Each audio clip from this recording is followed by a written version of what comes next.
Times best-selling author. His name is Max Blumenthal, and he's going to talk to you about the situation in Israel in terms of African migrants and different issues that we're going to learn about. And I'll let him do the rest of the talking.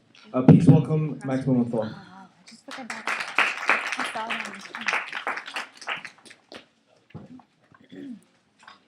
Thanks.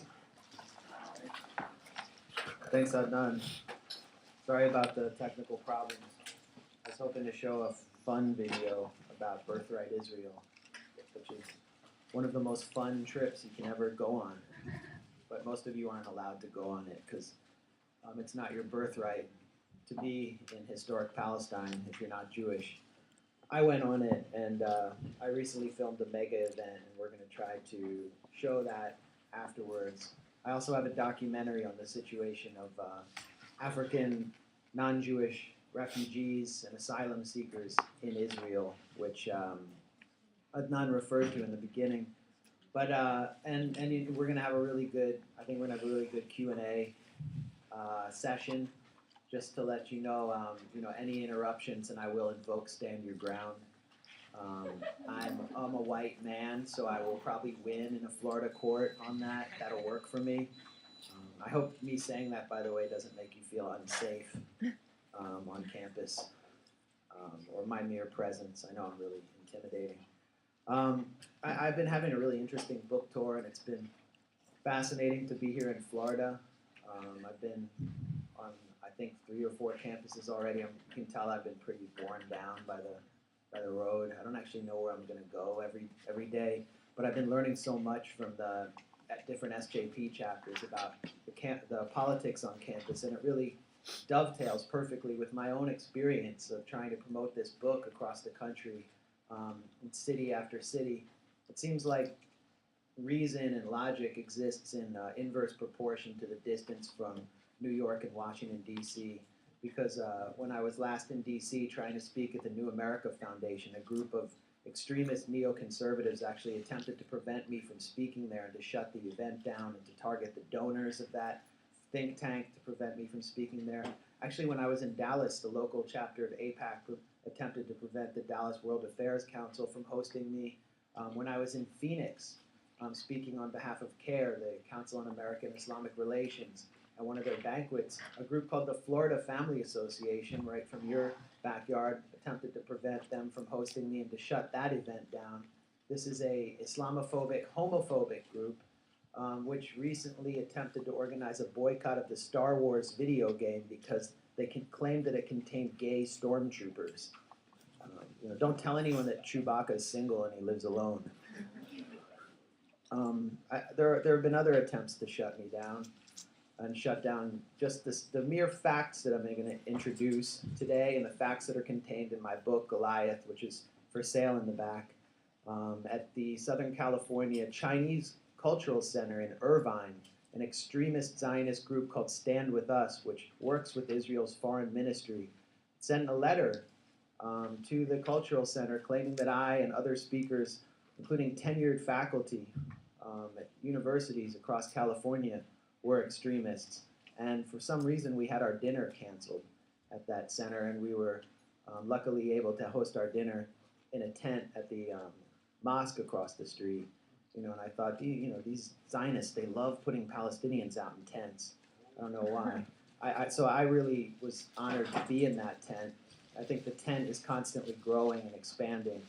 And, we see the tent getting more and more diverse, while their tent is narrowing and growing more extreme. It's more filled with people on the right wing, the extreme neoconservative right wing of the Jewish spectrum, and Christian evangelicals, the end-timer, rapture-ready crowd, who love the Jewish people so much that in the end of days, the Jewish people will all have to convert to their form of Christianity and be born again in the blood of the Lamb, or burn in an everlasting lake of fire, which is kind of interesting because if you think about an everlasting lake of fire, you might actually get used to it, so it might not be that bad after a while. But it sounds pretty bad. It actually sounds kind of anti-Semitic to me, but those are the allies that Israel is cultivating, and they're doing so because of the fear of what they call delegitimization, the fear of BDS, boycott, divestment, and sanctions movement.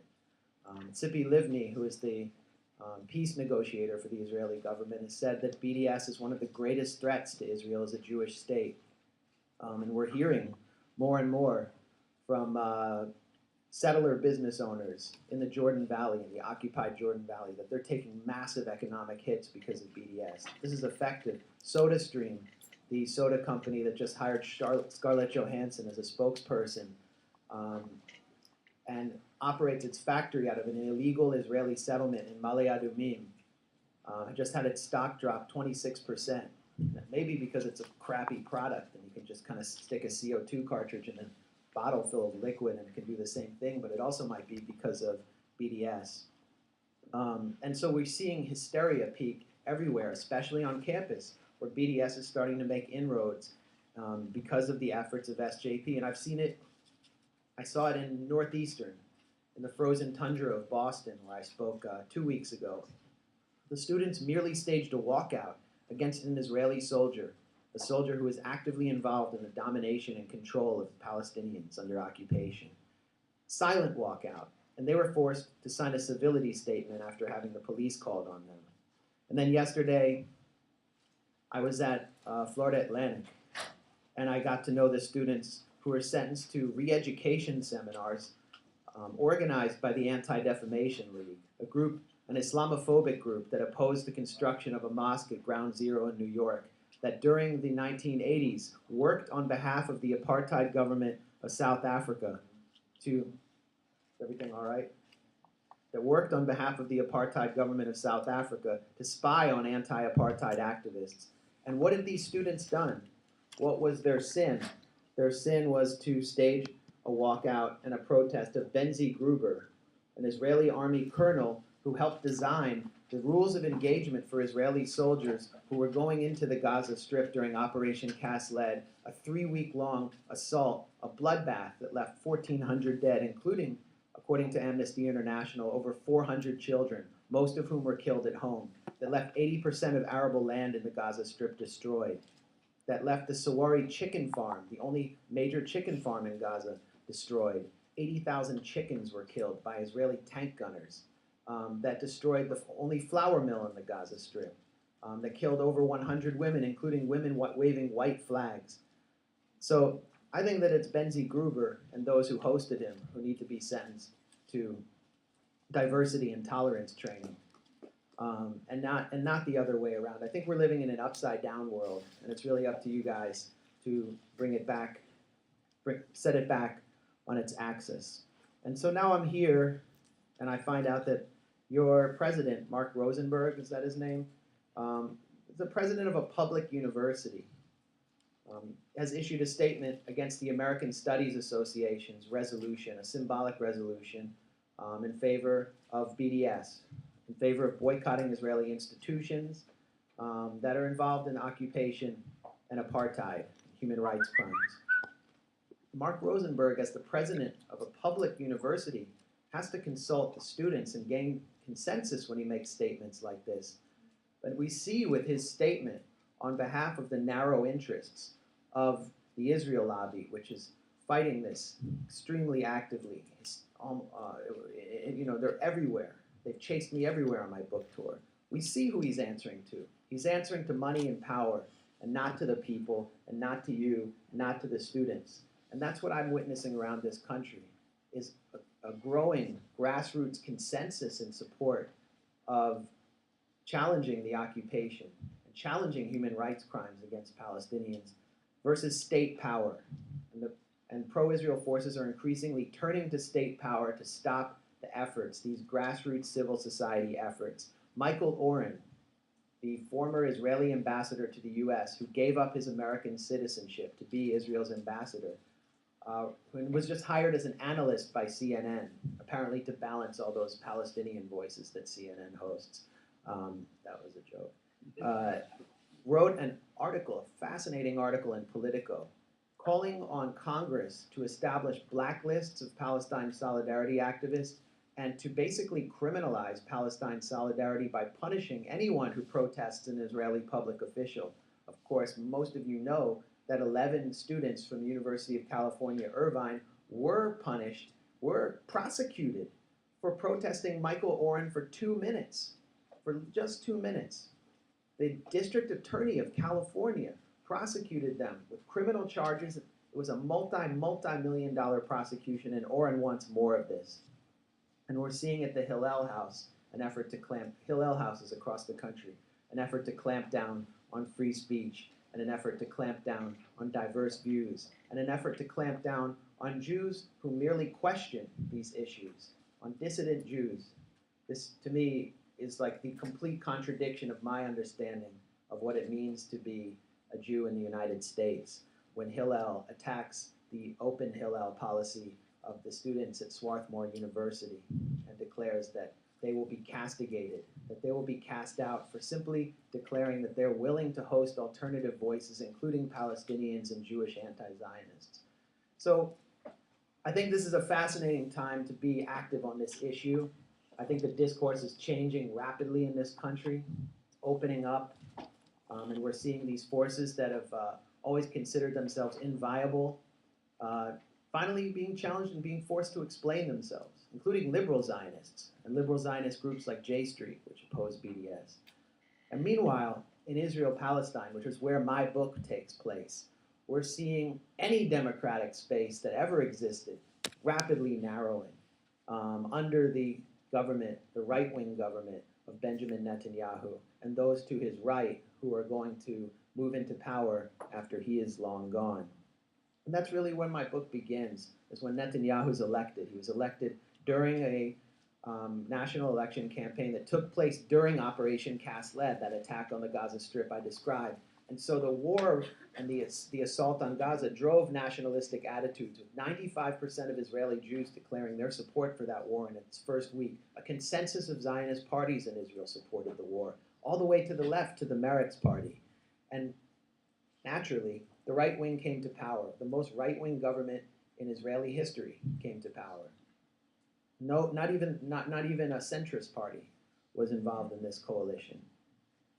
And one of the key figures in the coalition was the foreign minister, Avigdor Lieberman, who was a former bouncer from Moldova, who was a baggage handler at Ben Gurion International Airport until he was recruited by a right-wing student group at Hebrew University, Castel, and was alleged to have actually attacked Palestinian students on campus with bicycle chains, or at least menaced them. And Lieberman emerged as the head of the Yisrael Beitenu party with a simple slogan, a winning slogan in Israeli society right now: no loyalty, no citizenship. We heard this in the US during the McCarthy era.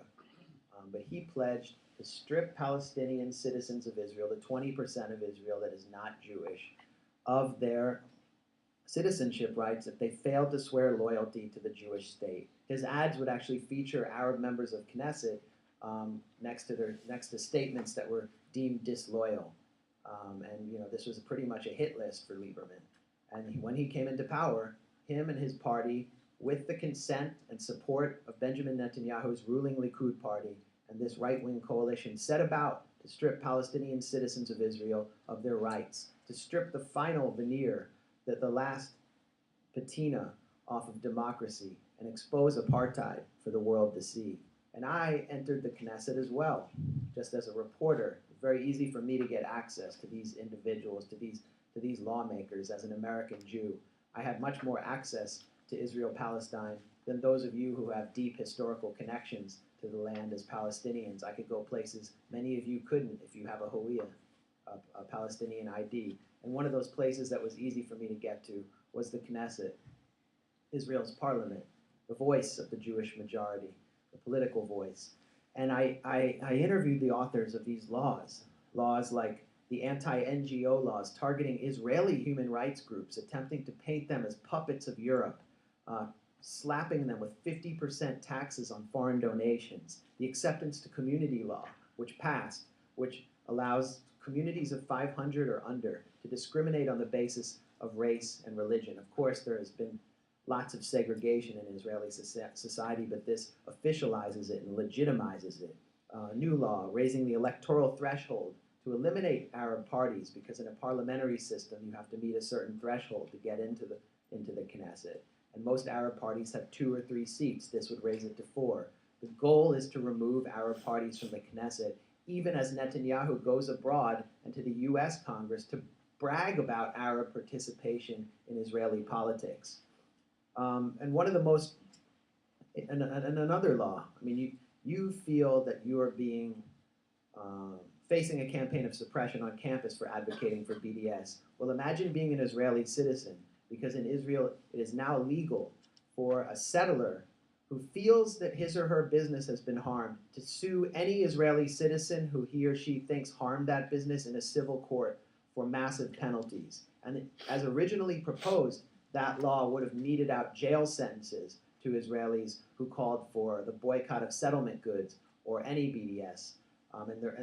There are a growing list of Israelis, including Israeli faculty members, who are supporting the BDS movement. They have a movement called Boycott from Within, and there are efforts to oust them from their positions in Israeli universities. And my friend Yonatan Shapira was targeted by this law before it even passed. Yonatan Shapira is one of the most fascinating people I met on my trip, and one of the most unique Israeli dissidents. He's a former combat pilot who flew a Black Hawk helicopter. Actually, his unit was the unit that dropped Israeli commandos on top of the Mavi Marmara. And during the Second Intifada, Yonatan kind of had a revelation that the occupation was wrong and that he wouldn't participate in it anymore. He organized a pilot's letter, a letter of active and former Israeli combat pilots, declaring their refusal to participate in operations over occupied territory. This shook the military command structure of Israel to its core. But it wasn't enough. Yonatan saw the occupation reoriented under different parameters by Ariel Sharon after he organized the Gaza disengagement. He saw the siege of Gaza take hold. He saw the separation wall being built. And he saw his comrades, those he tried to convince from inside the military to fight the occupation, really doing very little, if anything, and falling back into their comfort zone. He told me that one day his friends all went to see Roger Waters play and sing, all these, songs about tearing the wall down and singing for peace in Nev Shalom, which is an intentional Arab-Jewish village inside Israel. That Arab and Waters declared it a peace concert. He said, my friends from the Air Force went to this peace concert and they were singing against war and they were singing against the wall, and the next day they went on combat missions over the Gaza Strip and saw no contradiction between those two acts. So Yonatan began to organize on behalf of BDS and decided there was no hope for change from within Israeli society. One of the things he did was a provocative act. As the grandson of Holocaust survivors from Poland, Yonatan went to the final remaining wall that remains from the Warsaw Ghetto, where Jews were concentrated, ghettoized, and besieged during the Holocaust. And he wrote "Free Palestine, Free Gaza" on this wall in spray paint. And when he returned to Israel, he was immediately he was called to an interrogation by the Shin Bet, Israel's General Security Service, its version of the FBI. He called me up and he said, Max, I need you to come down and meet me and come with me. You're a reporter. I want you to come to this meeting with the Shin Bet and document it. And I got in a taxi right away. I said, this is a big story. This is so exciting. I'm going to have this big story on my hands. But then I started to have doubts. I called up a lawyer friend, an Israeli lawyer friend, and he said, if you go to that meeting, you will be put on a blacklist immediately, and they will ban you. Do not mess with the Shin Bet. So I didn't go to the meeting. I met Yonatan in North Tel Aviv. He handed me his dog he was walking, and so I pretty much walked the dog while he met this Israeli Shin Bet officer who has been interrogating many of my left-wing friends inside a police station. And she told him that we are going to pass a law that will criminalize what you've done. And so we want you to know that, and we want you to know that you're being watched. He basically encountered something out of a Philip Dick novel, a pre-crime unit, and that law did eventually pass. So we're seeing the windows of democracy, to the extent that democracy ever existed in Israel, closing on its Jewish population, closing on those who are dissidents, who oppose the occupation, and who oppose human rights crimes against Palestinians.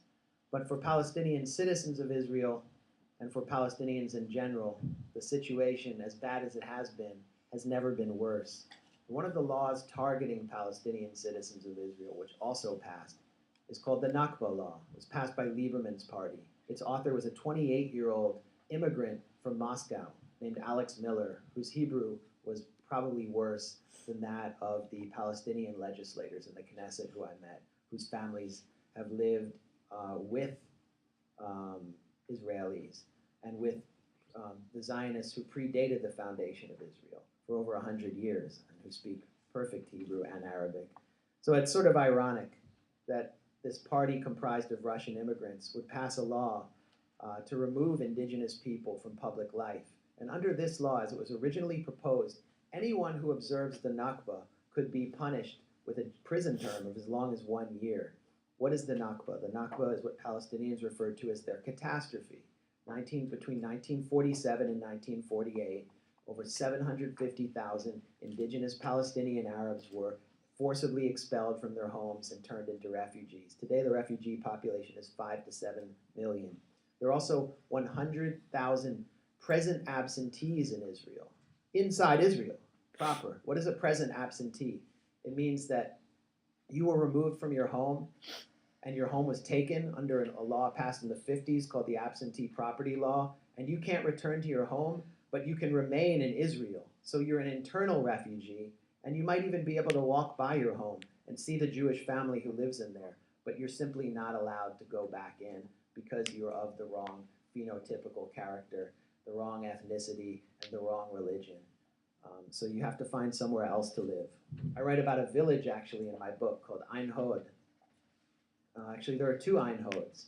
It's an artist village in northern Israel, a bucolic place. You'll see like hippies eating pizza out of a fired, wood-burning oven, drinking home-brewed beer. There are art studios in these rustic stone houses that contain lots of Judaica art.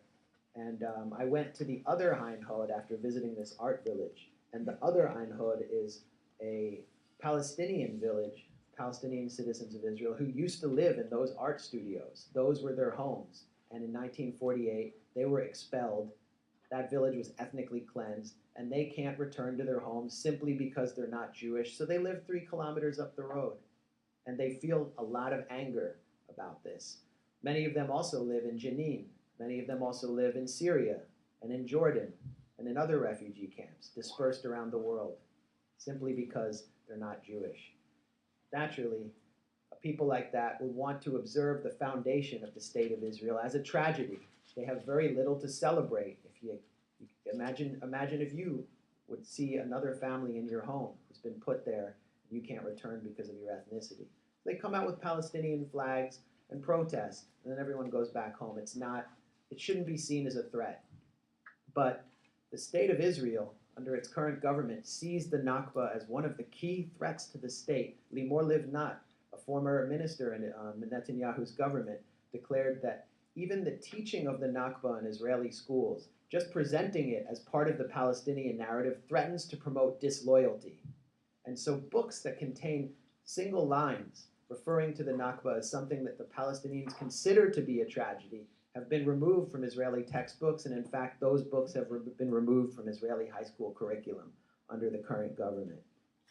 The Nakba law passed, but in diluted form, and it allowed for financial penalties to be imposed on any organization that participates in Nakba observances on May 15, 1948, which is also Israel's Independence Day. And I kind of came to understand why the Nakba was seen as a threat to the state of Israel. Not only because the right of return of refugees would, in fact, upend Israel as a Jewish state. It's a fact.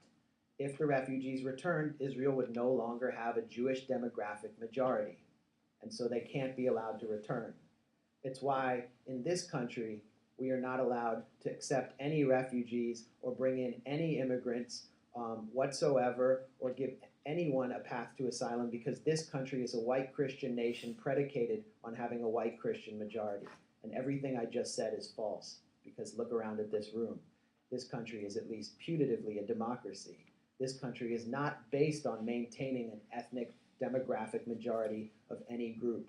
And if your country is based on that, is premised on that, you are not a democracy. And to call that country a democracy would be to besmirch the very concept of democracy itself. What we can call Israel is an ethnocracy. As Ahmed Tibi, the Arab legislator in the Knesset, said, Israel is in fact a Jewish and democratic state. It's democratic for Jews and Jewish to Arabs. I think that is a pretty accurate description of how politics function in Israel. Now, when I was living in Jaffa, which is the Palestinian ghetto of Tel Aviv, where the remnants of massive ethnic cleansing during 1948 have reconstituted themselves, and they live generally in poverty. They're facing a big, massive campaign of gentrification. They can't find housing for themselves. There are many standing eviction orders there. I came to understand 1948 and the Nakba as a continuous process. I understood 1948 as something that's happening every day. I would go jogging to Tel Aviv, just along the Mediterranean coast, take just 10 or 15 minutes to get there. And I would jog beside a park called Charles Clore Park.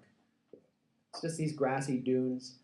And I realized that these dunes were actually the former Palestinian neighborhood of Manshia, and that they weren't dunes before. The dunes were created by the bulldozing of hundreds of homes that had piled up into rubble.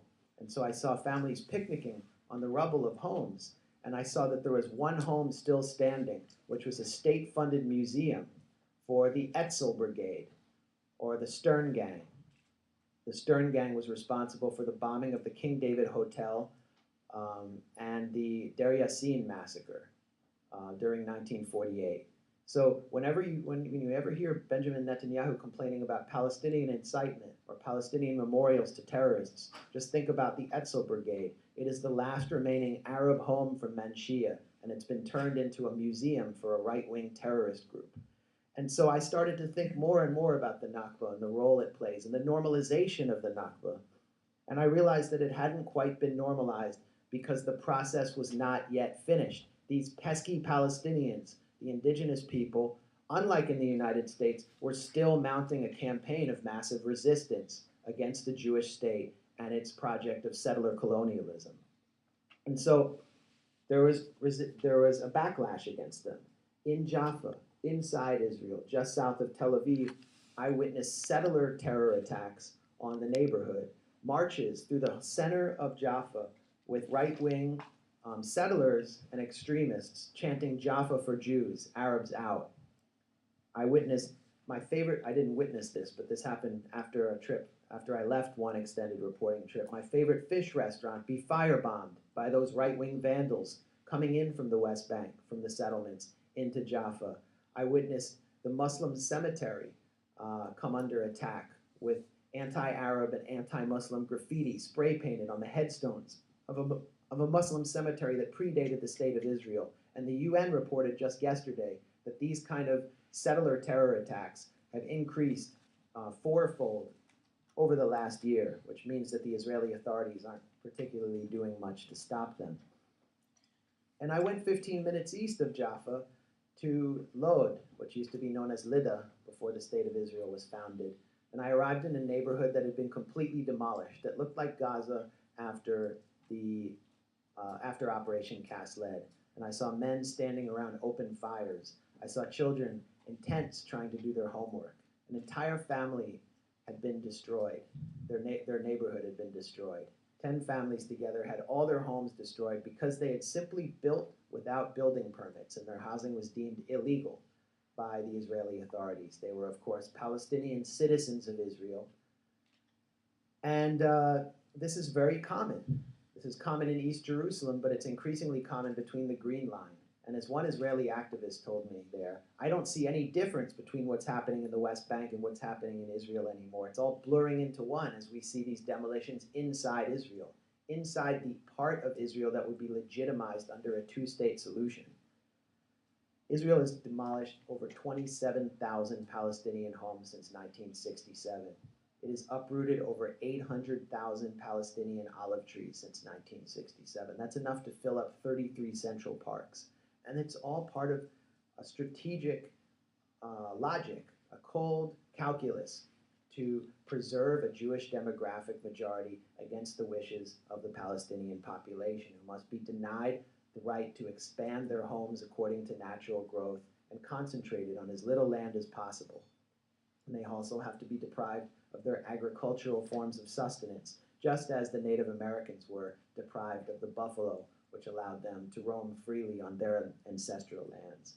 And so we see this fulfilled and come to a culmination with the Prover Plan, which was introduced last month in the Israeli Knesset. Just some background on the Prover Plan, some important background. There are 80,000 Bedouins who are citizens of Israel living in the Negev Desert, in the south of Israel.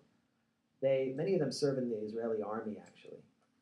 And they live in unrecognized villages. Their villages can't be recognized, which means that they can't get electricity. They can't get electricity from the public electricity grid, even though they might live below electricity lines.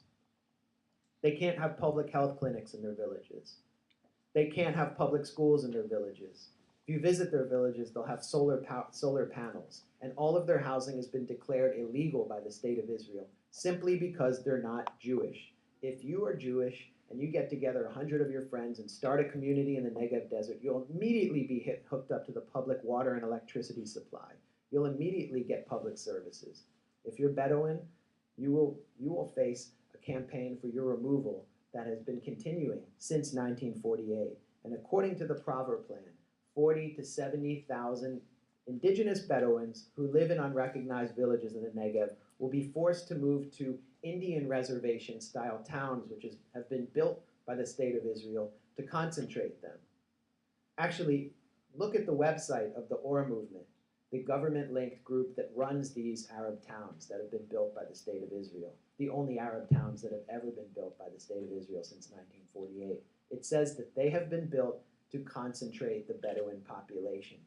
That's the language they openly use on their website. So this language of concentration, which has dark resonances in Jewish history and in Native American history and in the history of Japanese Americans who were concentrated in the Manzanar camp, the Manzanar detention camp during World War II because they were deemed to possess enemy race blood, is still alive in modern day Israel.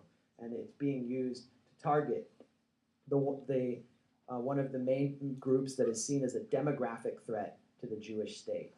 This is the logic of Zionism.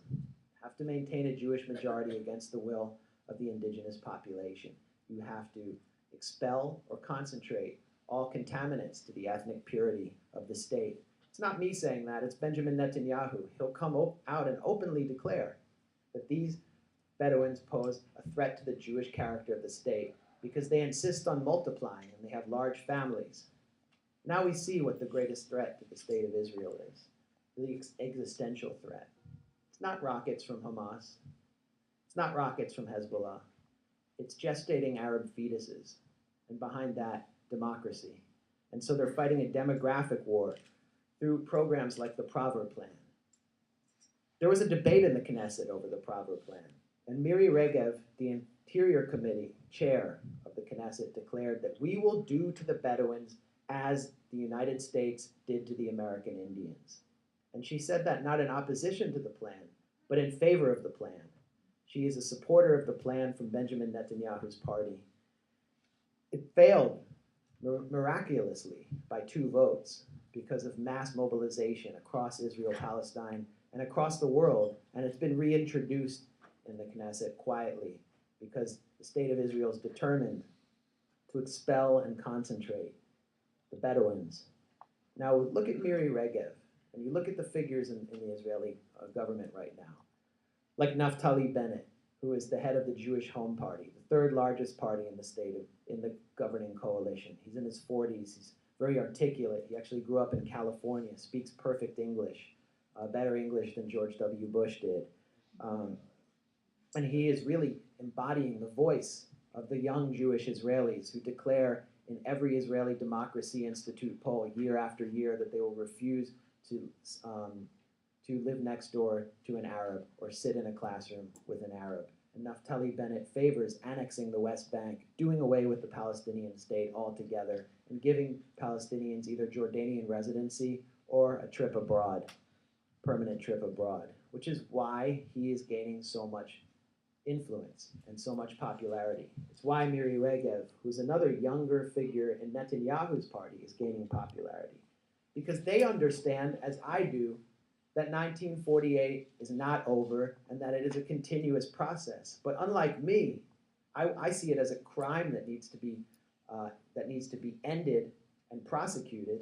They see it as a project that needs to continue to its completion. And so we hear the mantra of Finish 48 in the future leaders of Israel and in the current government, which is a permanent right-wing majority, unless the status quo is somehow upended. We hear the call to finish 1948 also in the language of the religious nationalist movement, which is taking over key institutions of Israeli life and which has taken over the Israeli rabbinate, state-funded Israeli rabbis like Yitzhak Shapira and Yitzhak Ginsburg, the authors of Torat HaMelech, which is, according to the Israeli newspaper Ma'ariv, a guide for when it is permissible to kill non-Jews.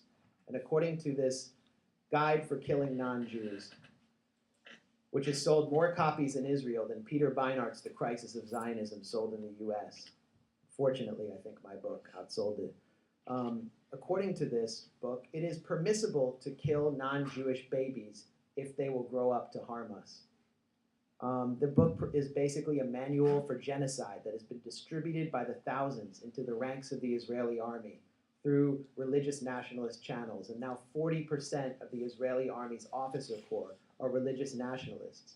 In my book, I wrote about the Shimshon Brigade, which is one of the most violent brigades, a frontline unit in the West Bank, which has also been active in the Gaza Strip, protesting at the Western Wall in Jerusalem, declaring their refusal to carry out any orders to remove settlers, and holding up copies of Torat HaMelech as the symbol of their ethos, their sensibility.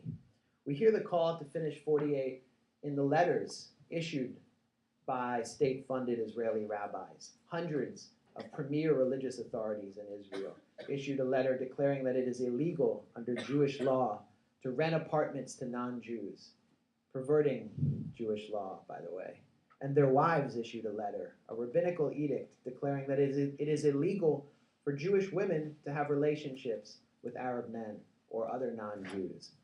This letter inspired the burgeoning anti-miscegenation movement in Israel, the government-linked anti-miscegenation movement, which is determined to finish 48 by preventing any relationship or contact between Jews and Arabs, particularly Jewish women and Arab men. And so the group Lahava, which leads the anti-miscegenation movement in Israel, has set up a hotline to allow callers to inform on interreligious and interracial couples. It has set up civil patrols that march up and down the beaches of Israel, warning Jewish women not to speak to Arab men.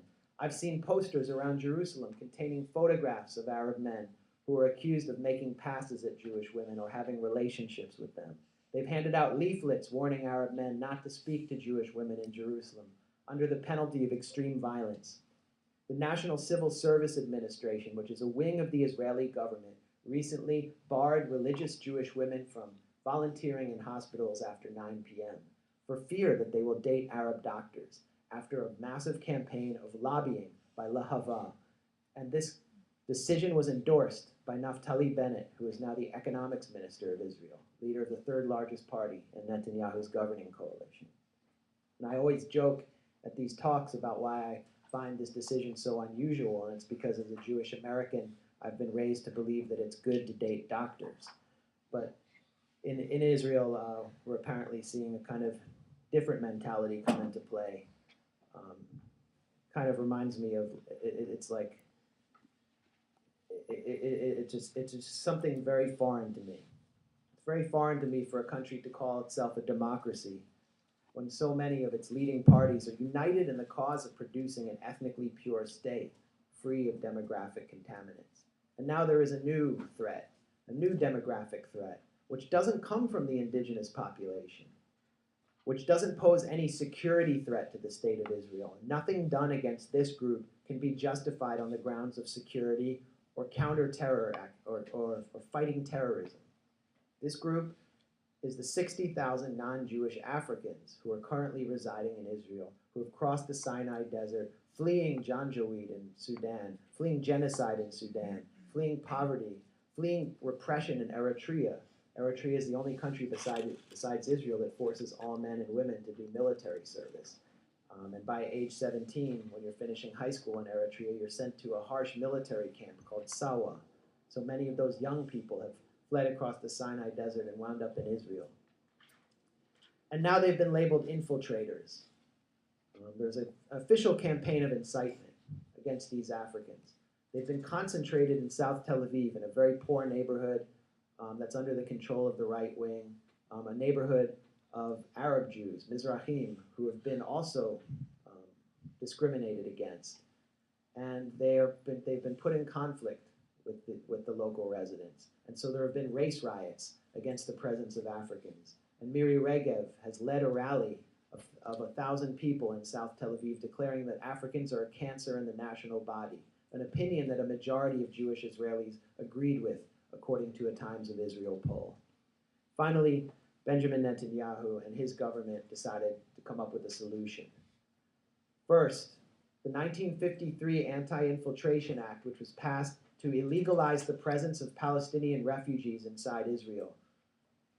Indigenous Palestinians who had lived there for possibly as long as 1,400 years suddenly became illegal. And this law was updated and amended to apply to non-Jewish Africans. There are currently thousands of non-Jewish Africans in the detention center known as Holot because their presence has been illegalized. The Israeli police are authorized to arrest any non-Jewish African and detain them indefinitely without charges. The Israeli government calls Holot an open facility. What does that mean? It means that these non-Jewish Africans have to check in 3 times a day and do roll call, but they're free to leave, although they're not allowed to work outside the center. And there's nowhere to go to because the center is in the middle of the Negev desert, so they really have nowhere to go. And they must sleep in the center every night, segregated from the Israeli public out of fear that they will mix with Jewish Israelis, out of fear that they will produce children of their own, out of fear that they will assimilate. And though many of them speak Hebrew and possess engineering degrees and can contribute so much to Israeli society, out of fear that they will become Israelified. The goal is total deportation because, as Benjamin Netanyahu said, these non-Jewish Africans pose a threat to the Jewish character of the state of Israel. And so he has embraced something anachronistic that reminds me of the kind of policies that used to preside in places like this and throughout the American South and across America in the 1920s and 1930s, where ordinances were passed barring the presence of African Americans in towns and municipalities after dark. The historian James Lowen calls these towns sundown towns. And with this new policy of detaining non-Jewish Africans in order to deport them all and segregating them from the Israeli public at night, Benjamin Netanyahu has turned Israel into sundown nation, an anachronistic throwback to the Jim Crow era of the United States.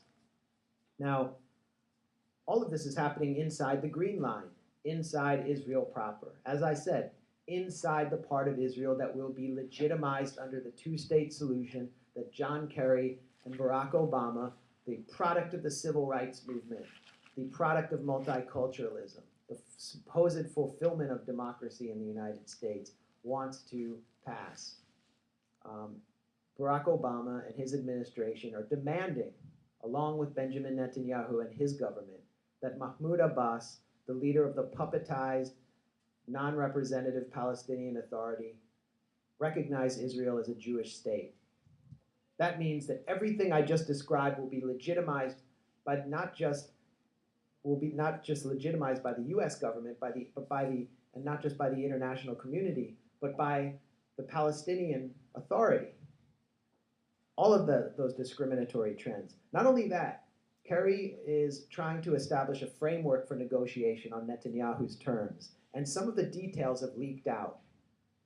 Here's one detail. A new wall will be built on the Jordanian border, which according to Israeli Army radio, this is the exact language used by Israeli Army radio, will imprison the Palestinians between two walls, because they already are imprisoned between against a separation wall on the West Bank. So on their western flank and on their eastern flank, there will be two walls. Israel will gain the right to operate drones in Palestinian airspace in the West Bank, as they do over the Gaza Strip. Anderson Cooper, when he went to the Gaza Strip during the last escalation in November 2012, said he felt like he was sleeping beneath flying lawnmowers. Well, that's what Palestinians in the Gaza Strip experience every day. And under the Kerry's two-state solution, the West Bank will be Gazified. Spying systems will be placed in and around Palestinian cities, what Kerry calls early warning systems. A boon for the private security industry, private surveillance industry of Israel and the United States. Israel will get all of the major settlement blocks, including Ariel, which sits on top of the Palestinian aquifer and contains 85% of the water supply to the West Bank. These are 80% of the settlements. Netanyahu has demanded an additional settlement that's part of the blocks. Beit El, a religious nationalist settlement which cuts deep into the West Bank. And he's demanded that he will hold on to the settlements inside Hebron, a complete horrific theater of apartheid, which any of you who have visited there will know. One of the sites of the most fanatical and violent Jewish settlements. Avraham Avinu, who dropped eggs and bricks and feces on the Palestinian marketplace below, forcing the Palestinian vendors to place a metal net above their stores, where settler children routinely attack Palestinian girls on their way to school, where 2,000 Palestinian shops have been closed in Shuhada Street so that the Israeli army can create what it calls a sterile zone free of these contaminants, and where the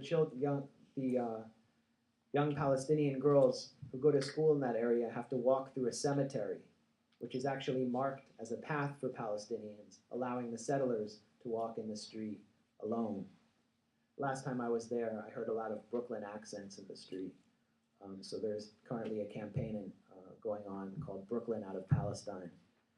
But this is what Netanyahu is demanding, and this is what the US is likely to authorize unless something is done to get in the way and to upend the status quo. And even if you're for a Palestinian state, consider what would happen if this deal went through. What would be left for the Palestinians? They would be left with a dystopic panopticon of Bantustans, what Ariel Sharon called a pastrami sandwich. It would be nothing like a state. It would be a gigantic series of Indian reservations, and it would be done with the legitimization of the international community. It would put an end to the Palestinian struggle forever, and of course it would put an end to the refugees' struggle to return to their land and property. So whatever you think of my conclusions, and I'll come to some more conclusions during Q&A, you have to, I demand that you consider ways of challenging the status quo, because under the status quo, all of the trends that I described will intensify, and it will lead to a really horrific outcome that I think no one on either side wants to face up to. So with that, I think we can go to questions. Thanks a lot.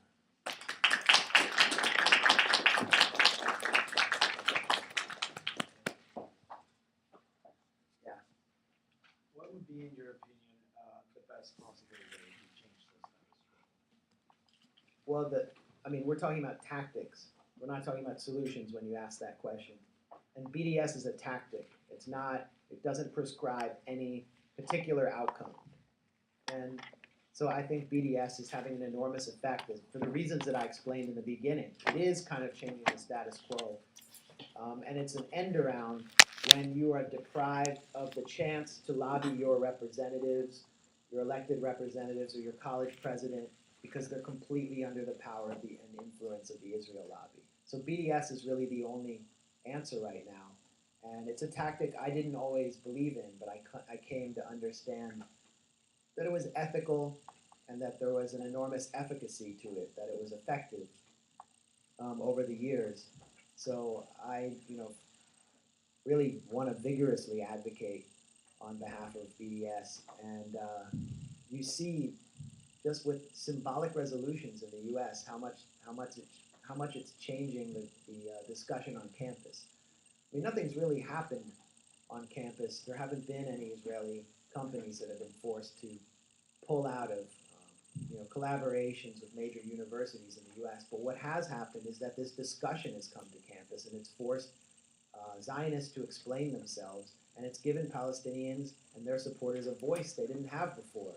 People who have been disappeared for so long in the American discourse. The cover of the New York Times was about the American Studies Association resolution. Yeah, it was a crappy article that quoted 4 opponents and 1 supporter. But that kind of thing was unprecedented 10 years ago, unheard of 10 years ago. So things are changing, and we will eventually see results. All right, thanks a lot. You guys have a question? Questions or comments? Yeah. What's going on inside? Like Tel Aviv is like international cities. There's a lot of different people in there. Is there change from within that want change? Do they understand what's going on with things? Well, we talked about that last night, and that's a really good question. And I talked about the West Bank tonight a little for you. But Tel Aviv is the ultimate target of BDS. Tel Aviv is the liberal bubble of Israel. Tel Aviv is the economic center of Israel, but it's also the cultural center. And if you go to Tel Aviv on vacation, if you're allowed to go there, as I am because I have J-positive blood, and I can get through the security at Ben Gurion International Airport, you can have a great beach party, and you won't have to. You can pretend that Palestinians don't exist at all. Actually, Tel Aviv has a lower population of Arabs as one of the biggest cities in the Middle East than Chicago, which is one of the biggest cities in the American Midwest. So how do you maintain that kind of demographic advantage without violence and walls and checkpoints and exclusion? Tel Aviv is the product of the Iron Wall, and what it's produced is what Ehud Barak called the villa in the jungle. Beautiful European cosmopolitan reality surrounded by the fearsome brown hordes of the Middle East. And that's how many people in Tel Aviv who are of a kind of liberal mindset experience things. And when you challenge them on that reality that they want to experience, and you tell them you're not normal, you are participating and engaging in an illegal occupation that controls millions of people. You are participating in human rights crimes no matter how many lattes you drink, no matter how civilized you think you are. They become extremely angry and even hysterical, and they close ranks with right-wingers against those who try to remind them that their reality is not normal, that you can't have this cosmopolitan, European, liberal reality with people tucked behind a wall just 15 minutes away. And so the way I would experience it, because I spent a lot of time in Tel Aviv, I lived there for months at a time, talking to people, was that Palestine was further away than Kathmandu or Guatemala or Cuba or Goa, India, one of the places that Israelis love to vacation at. And that's why Netanyahu is able to hold power. Netanyahu calls his strategy peace without peace. In other words, people in Tel Aviv can enjoy peace without any agreement or the consent of the Palestinians. And so he gets credit for doing that. There has to be a way of undermining that mentality, of convincing the people in Tel Aviv that this isn't normal and that they can't continue to go along with business as usual as long as Palestinians are occupied and discriminated so heavily against inside Israel. The first Intifada managed to sort of accomplish that, and it did open some democratic space inside Israel.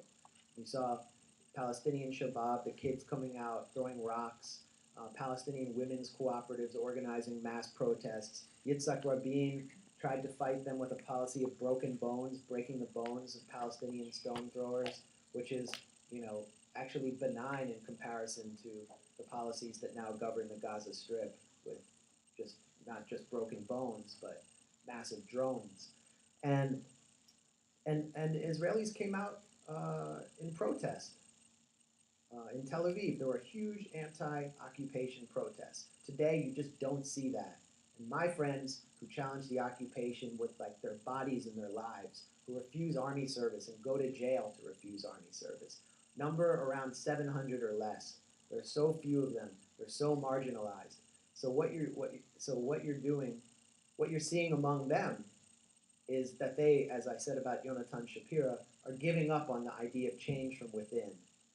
They're not going to go into the army and try to make their unit more civilized, and they're not going to try to convince other Israelis that they should give up their weapons and join with Palestinians in a struggle for decency and equality. What they're doing is they're signing petitions calling for us to boycott their country.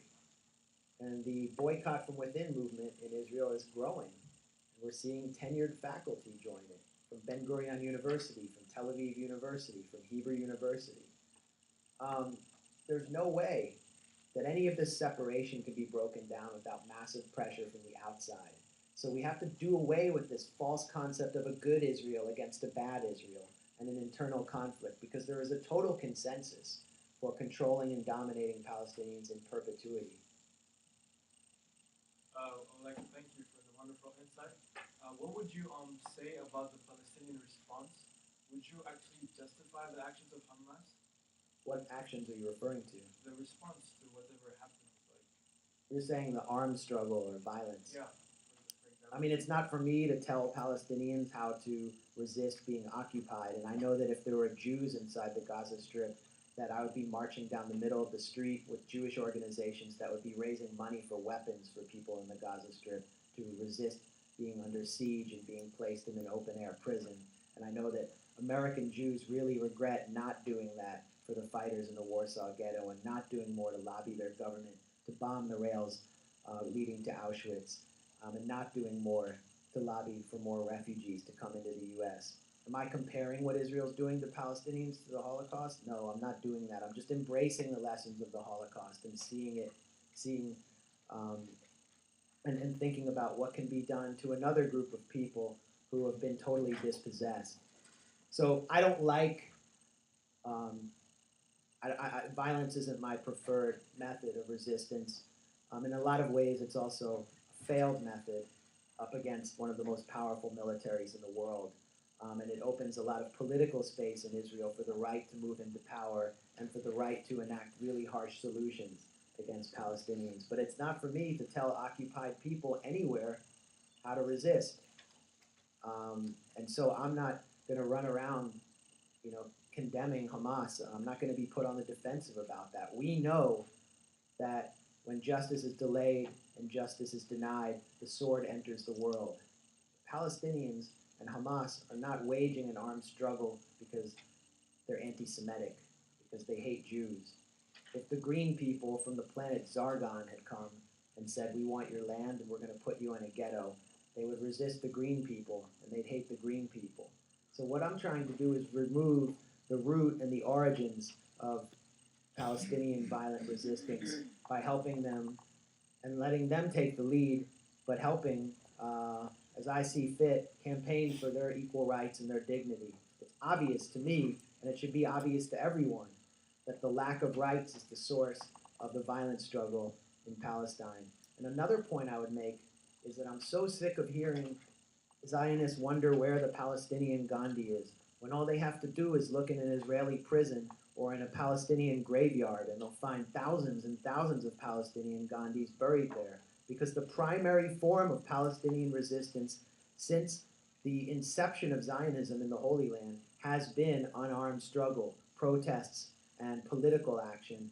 And Israel has acted to prevent the kind of situation that apartheid South Africa witnessed. They learned lessons from apartheid South Africa, which treated Mandela too lightly and allowed him to actually campaign from inside prison. Israel does not do that. So, if you want to fight the Palestinian armed struggle, I think there are a lot of options or if you want to undermine the Palestinian armed struggle from the other side, there are a lot of options. And one of them is supporting Palestinian unarmed resistance. But what is so ironic and interesting from Zionists is that they don't support any form of Palestinian resistance. It's all a ruse. It's all a rhetorical ploy that they use to point to Hamas, or Hamas as they often call it. If you ask them what form of resistance should Palestinians employ to resist occupation and discrimination and dispossession, they can't point to anything. What they really want is not a Palestinian Gandhi. They want a Palestinian Dalai Lama who lives outside of Palestine and has phony peace concerts with Richard Gere and celebrities and talks about and says a bunch of bromides about how we can live better. And hippies have them on their air fresheners in their car. So they don't want any form of resistance, and all I'm doing and all I'm advocating for is nonviolent, unarmed resistance. If you read my book, by the way, I have a large section dedicated to the unarmed struggle in the West Bank and how it was conceived and what happened to it. And it's very tragic that these Palestinian villages, which decided to march into the teeth of Israeli rifles to protest for having their land back that was taken by the separation wall and by settlements, were so brutally and violently crushed. What other option does that leave Palestinians? Not an unarmed, nonviolent option. Yeah. I have two questions actually. For you as a speaker, what do you do when people take your words out of context and take one sentence and then build a huge comment or an article about it? I'm a filmmaker and sometimes this happens with me too. Just want to understand how you deal with it. I mean, I have to write responses to it. It's happened a lot on my book tour. There was an attempt on my first talk on my book tour is at University of Pennsylvania with Ian Lustig, who is one of the premier Middle East studies, academics in Middle East studies. And he asked me about, what my preferred solution was. It was kind of a ridiculous way that he asked it to me because he said, play God, and I want to ask you, should Gomorrah be destroyed? It's like, how am I stupidly answered the question directly. And I kind of said that, there has to be a way of legitimizing the presence of Jewish Israelis in the Middle East and indigenizing them so they can be part of this region without the walls and the checkpoints, without the psychological walls, without having to constantly, arm themselves and be militarized. Basically, I was calling for a way for everyone to just get along. And some liberal Zionists, J.J. Goldberg, a columnist for the Jewish Daily Forward, accused me of calling for the ethnic cleansing of Jews from Palestine, which is like the opposite of what I want. And Eric Alterman from The Nation over and over and over again reiterated that I was calling for the ethnic cleansing and expulsion of Jews from Israel-Palestine. He even said that in BuzzFeed, and I constantly called for a retraction and produced video of me showing what I actually said. There's video, and they would never link to the video. And they wouldn't retract it or correct it. So there was very little I could do except explain myself in other forums. But really, those who were looking at this mock controversy over my book and the attacks on my book from kind of an objective standpoint realized that those who were attacking me couldn't do so on the facts. And so they had to create some fake version of me that they wanted me to be and attack that, a classic straw man tactic, that they weren't being fair and that they couldn't engage me in any kind of fair intellectual debate on equal ground. And so I think they've really lost. And so it's important when you're taken out of context to not get hysterical and not fret and to expect the other side to do that. Just today, Eric Alterman, the columnist at The Nation, who's written 10 or 11 attacks on my book. I mean, he's basically written his own book attacking my book, and smearing me in every one, basically calling me a neo-Nazi, refused to debate me at Brooklyn College where he teaches. And that doesn't really look good, that he will smear me and attack me, but he will not engage me on an equal footing with a fair moderator. It exposes him. And so when I go there, I'm going to do, the Clint Eastwood tactic. I'm going to debate an empty chair and, write Eric Alterman's name on it. He lost. And I really think that that the argument is over. The argument is lost. And that's why we see the other side resorting to these McCarthy tactics as, that's their entire playbook at this point. Not only that, they're calling on state power to crush BDS and to stop people like me from talking about the facts on the ground. So it's important to not worry, to be confident, to not lose your cool when you're confronting them, and to recognize that the facts, not only the facts are on our side, but that history is on our side.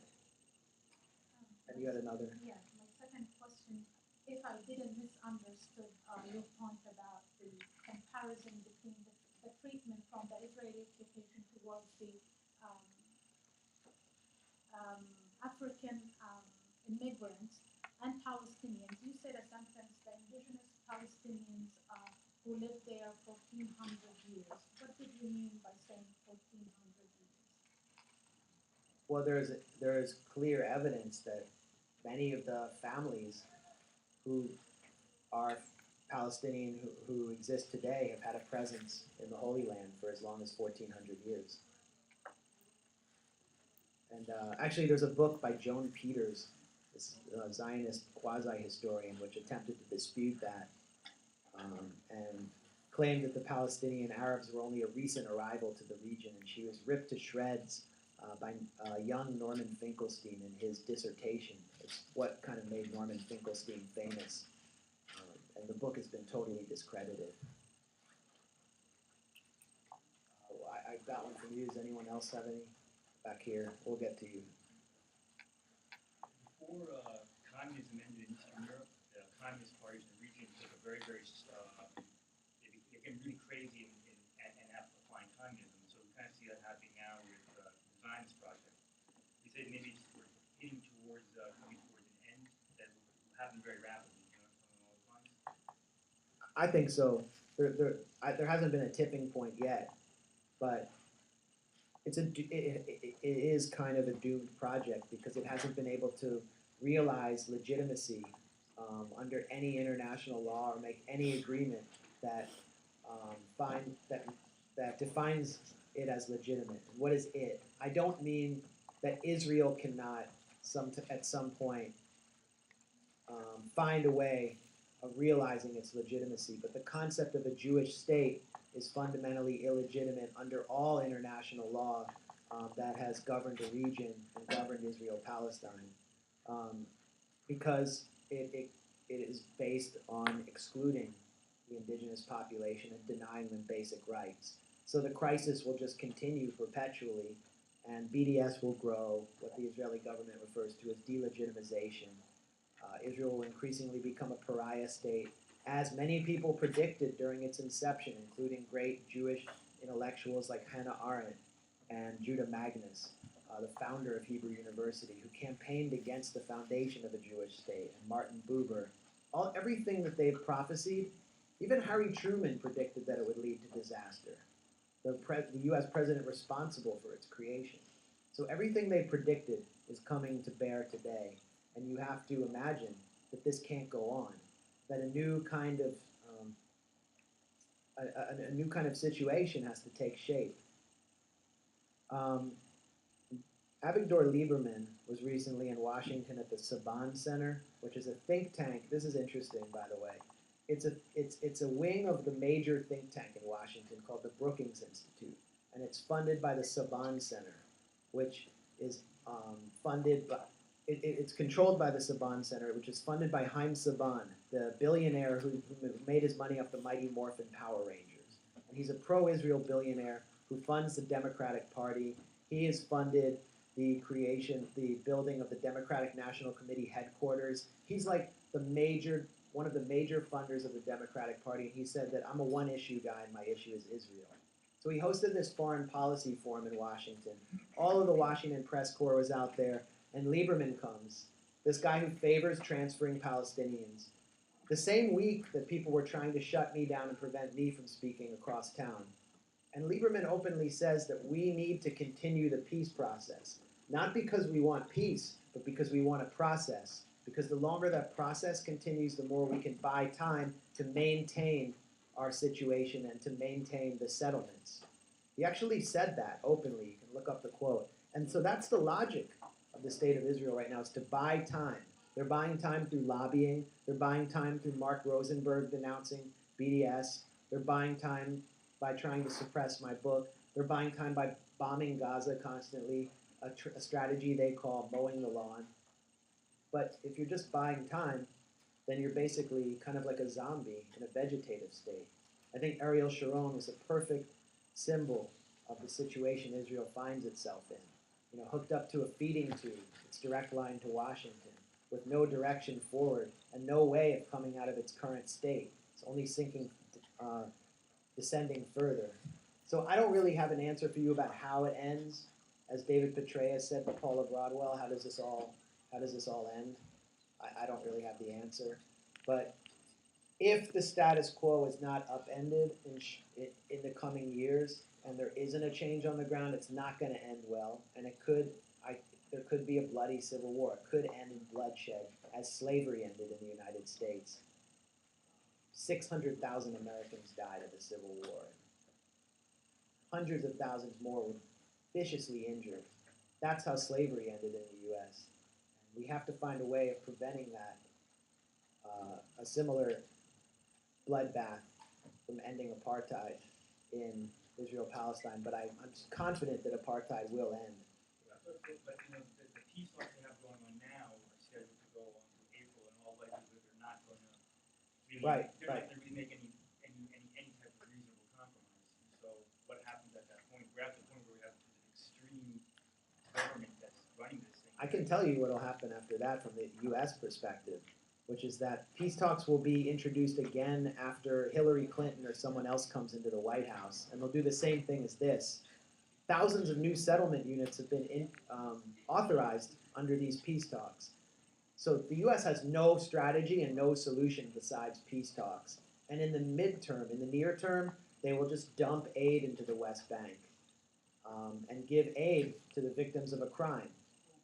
You know, can you imagine giving Band-Aids to a crime victim in the U.S. and not prosecuting the criminal? That's what the U.S. wants to do with the Palestinians. It's a total project. It's a project of kind of neoliberal pacification. That's what Salam Fayyad represented as the Palestinian prime minister, is to build these institutions and build a few roads here in Ramallah and build, you know, allow for these nice French restaurants to come up in Ramallah and bars. There's lots of expatriates who live there, and to build up this kind of gleaming life in a Bantustan. And you know, the people around the Bantustan will suffer. That's the U.S.'s solution, and it has nothing beyond it. I mean, if you talk to diplomats, I've talked to them, they have nothing beyond the two-state solution, which is dead, and the peace process, and dumping aid into the West Bank, which is it's terrible. I mean, it's just another reason why BDS will continue to grow. I hope that answers your question. I mean, if you have any thoughts, I'm happy to hear them. I just want to what you know. I see that they're going to continue to get isolated.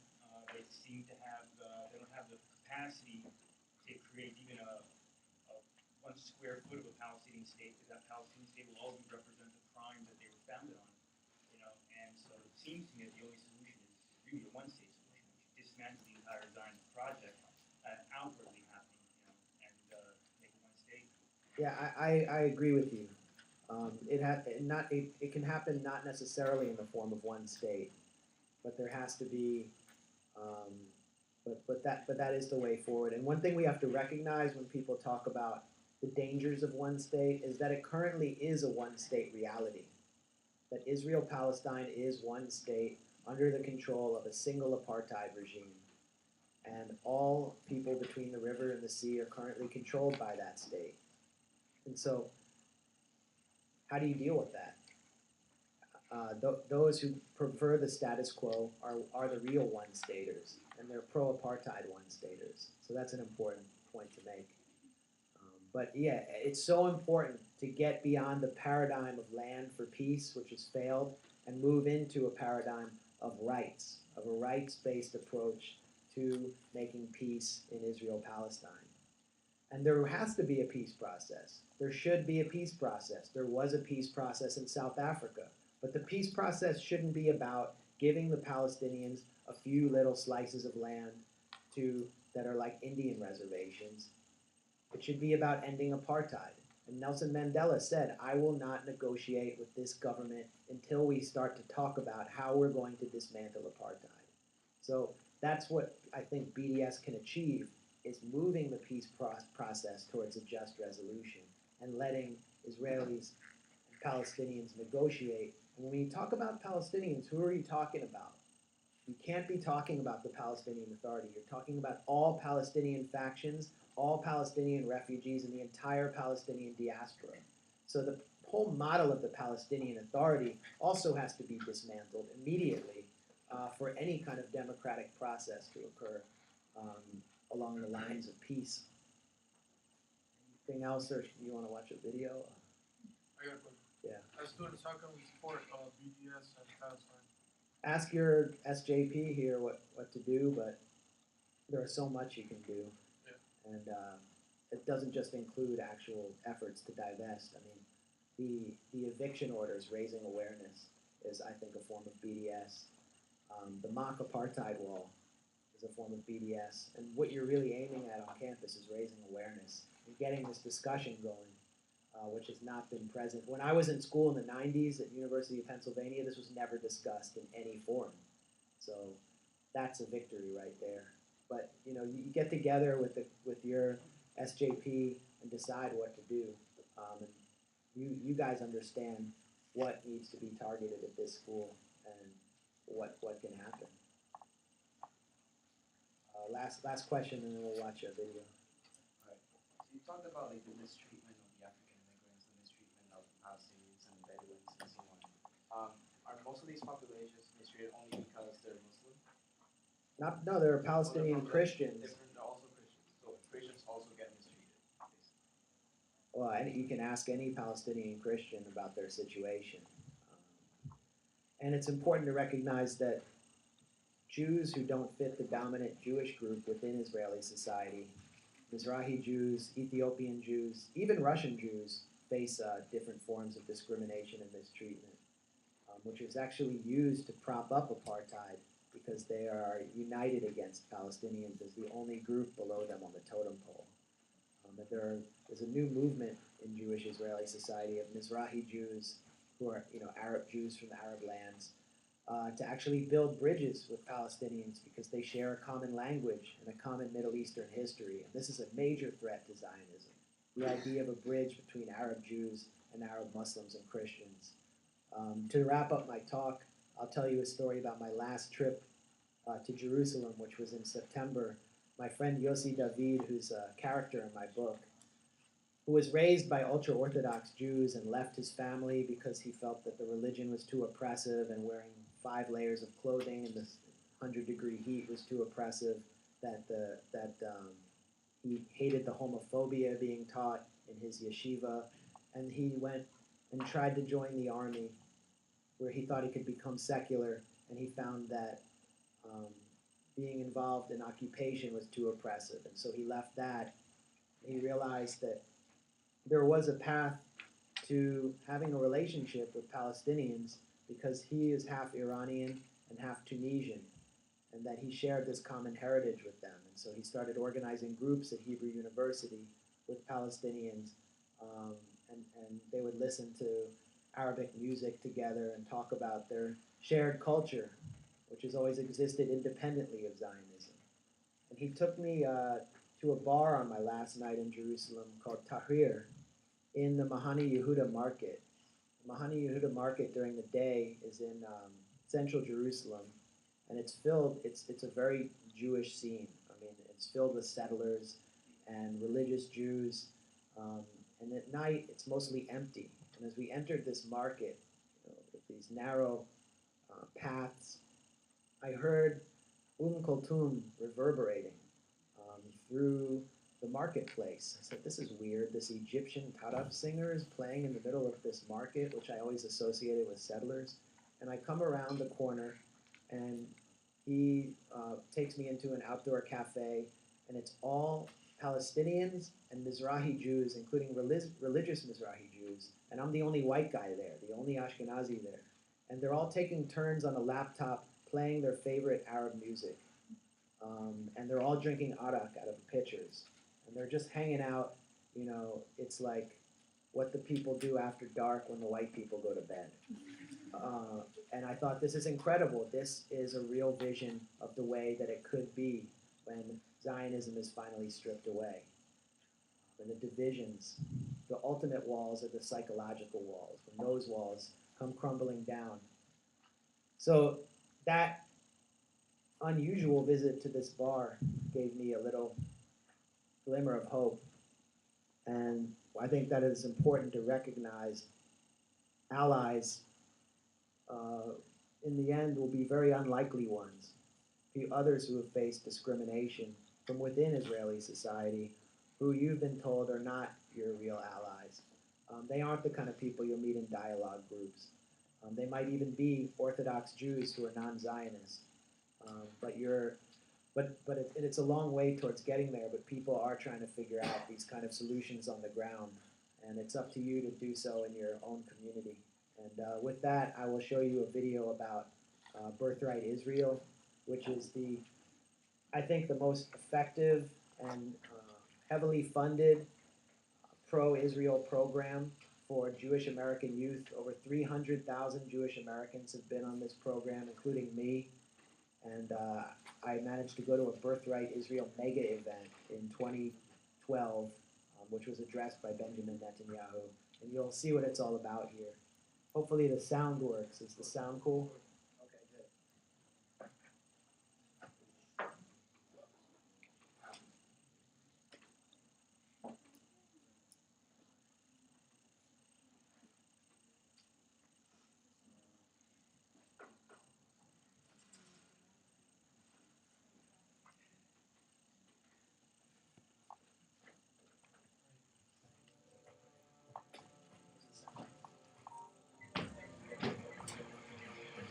Lights? Since 1999, over 300,000 young Jews from around the world have embarked on the free 10-day tour of Israel, known as the Greek Birthright. It's considered the most effective means of connecting